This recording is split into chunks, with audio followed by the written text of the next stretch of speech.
வரவா வந்து தொடவா உன் நாளைக்கு விடுதலை தரவா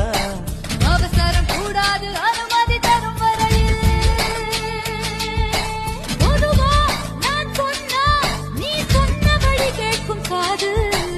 இது போன்ற விஷயத்தில் உன் பேச்சு உதவாது